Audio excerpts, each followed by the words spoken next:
മൊകേരി പഞ്ചായത്തിൽ ഷിഗല്ല പ്രതിരോധ പ്രവർത്തനങ്ങൾ ഊർജിതമാക്കും. പഞ്ചായത്ത് ഹാളിൽ പി.കെ. പ്രവീൺ എം.എൽ.എയുടെ സാന്നിധ്യത്തിൽ ചേർന്ന യോഗത്തിലാണ് തീരുമാനം.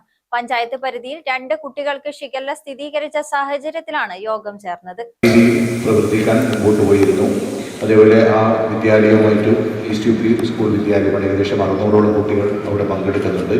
അവിടെയും പ്രാരംഭ നടപടികൾക്ക് തുടക്കം കുറിച്ചിട്ടുണ്ട്. ശരി, അങ്ങോട്ട് ഇത് പടരാതിരിക്കാൻ ഇപ്പോൾ ആ വിദ്യാർത്ഥികളെ സംബന്ധിച്ചിടത്തോളം 2 വീടുകളിലാണുള്ളത്. നിരന്തരമായി ഗ്രാമപഞ്ചായത്ത് അംഗങ്ങൾ ബന്ധപ്പെട്ട് അവർക്ക് വേണ്ട എന്തെല്ലാണെന്നുള്ളത് അത് അന്വേഷിച്ച് നടക്കുന്നുണ്ട്. ഇതുപോലെ പ്രാരംഭ നടപടികൾ എന്ന രീതിയിലും ഇത് കൂടുതൽ പകർന്നു പോകാതിരിക്കാനുള്ള പ്രവർത്തനവും സജ്ജമായിട്ടാണ് ഹെൽത്ത് ഇൻസ്പെക്ടർമാരും അത് ഏറ്റെടുത്തിട്ടുണ്ട് മുമ്പോട്ട് പോകാൻ സാധിക്കുന്നത്. പ്രത്യേകിച്ച് പത്രമാധ്യമ സുഹൃത്തുക്കളും പൂർണ്ണമായ പിന്തുണ നൽകണം.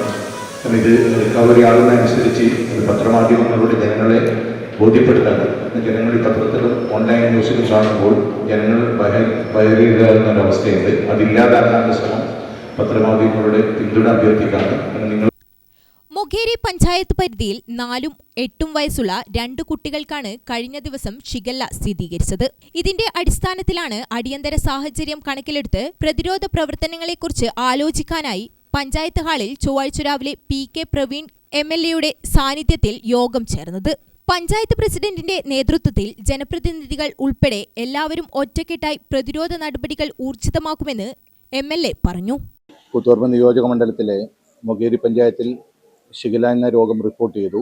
2 കുട്ടികൾക്കാണ് രോഗം വന്നത്. ശരി, ഇപ്പം ആ 2 കുട്ടികളും വീടുകളിലാണുള്ളത്. അത് അടിയന്തരമായ നടപടി മൊകേരി ഗ്രാമപഞ്ചായത്തിൻ്റെ കീഴിലായതുകൊണ്ട് ആ ഗ്രാമപഞ്ചായത്തിൻ്റെ പ്രസിഡന്റ് നേതൃത്വത്തിൽ ജനപ്രതിനിധികളും അവിടെയുള്ള സാമൂഹ്യ സാംസ്കാരിക രാഷ്ട്രീയ പ്രവർത്തകന്മാരും ഒറ്റക്കെട്ടായി നിന്നുകൊണ്ട് തന്നെ പെട്ടെന്ന് തന്നെ അതിനെതിരെയുള്ള പ്രതിരോധ നടപടികൾ സ്വീകരിക്കാനും ആ വിദ്യാർത്ഥികളുടെ അടുത്ത് പോയി അവരെ കാര്യങ്ങൾ അന്വേഷിച്ചുകൊണ്ട് മറ്റു നടപടിയിലേക്ക് പോകാനും അവർക്ക് സാധിച്ചിട്ടുണ്ട്. അതിൻ്റെ പ്രാരംഭ നടപടിയിൽ എന്ന നിലയിൽ വിദ്യാഭ്യാസത്തിൻ്റെ PEC വിളിച്ചുകൊണ്ട് എല്ലാ പ്രധാനാധ്യാപകരുടെയും യോഗം ഇന്നലെ തന്നെ വിളിച്ചു. അവർക്ക് വേണ്ട നിർദ്ദേശം കൊടുത്തു. അതേപോലെ അംഗൻവാടിയിലെ വർക്കർമാരും ഹെൽപ്പർമാർക്കും അവർ ബോധ്യപ്പെടുത്താനും സാധിച്ചിട്ടുണ്ട്. അതേപോലെ ആശാ വർക്കർമാരെ ഉപയോഗിച്ചുകൊണ്ട് മറ്റു മേഖലയിലേക്ക് ഇത് പടരാതിരിക്കാനുള്ള പ്രതിരോധ നടപടികളെടുക്കാനും അവർ മുന്നോട്ട് വന്നിട്ടുണ്ട്. എല്ലാം പെട്ടെന്ന് തന്നെ കൈകാര്യം ചെയ്തുകൊണ്ട് ഇത് കൂടുതൽ പടരാതിരിക്കാനുള്ള പ്രവർത്തനങ്ങളാണ് ഇപ്പോൾ ആ പഞ്ചായത്തിൻ്റെ ഭരണസമിതിയും നാട്ടുകാരും മറ്റും ചെയ്തുകൊണ്ടിരിക്കുന്നത്. ഭയപ്പെടേണ്ട സാഹചര്യമില്ലെന്നും പനി വന്നാൽ ഉടനെ ഡോക്ടറുടെ സേവനം തേടണം, അല്ലാതെ അത് മറ്റുള്ളവരിൽ നിന്നും മറച്ചുവെക്കുകയോ സ്വയം ചികിത്സ നടത്തുകയോ ചെയ്യരുതെന്നും ഡോക്ടർമാർ യോഗത്തിൽ പറഞ്ഞു. രോഗിയായ വ്യക്തിയുടെ മരണത്തിലൂടെ 1 മുതൽ 4 ആഴ്ച വരെ ഈ ഒരു അണുക്കൾ പുറത്തോട്ട് വരും.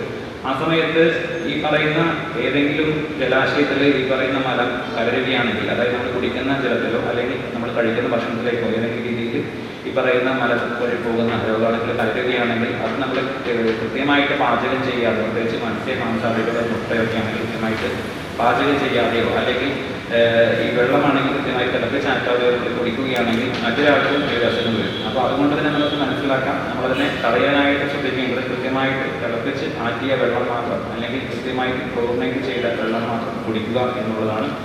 ഷിഗല്ലയുമായി ബന്ധപ്പെട്ട് തെറ്റിദ്ധാരണ പരത്തുന്ന തരത്തിലുള്ള പ്രചരണം നടത്താൻ പാടില്ലെന്നും ഡോക്ടർമാർ പറഞ്ഞു. പഞ്ചായത്ത് പ്രസിഡന്റ് കനകം കുനിയിൽ അധ്യക്ഷയായി. ആരോഗ്യവകുപ്പ് ഉദ്യോഗസ്ഥർ, ഡോക്ടർമാർ, ജനപ്രതിനിധികൾ, ആരോഗ്യ പ്രവർത്തകർ തുടങ്ങിയവർ യോഗത്തിൽ പങ്കെടുത്തു. അതേസമയം കുട്ടികളുടെ ആരോഗ്യസ്ഥിതി തൃപ്തികരമെന്നും ആരോഗ്യവകുപ്പ് അറിയിച്ചു. ഗ്രാമിക ന്യൂസ്, കൂത്തുപറമ്പ്.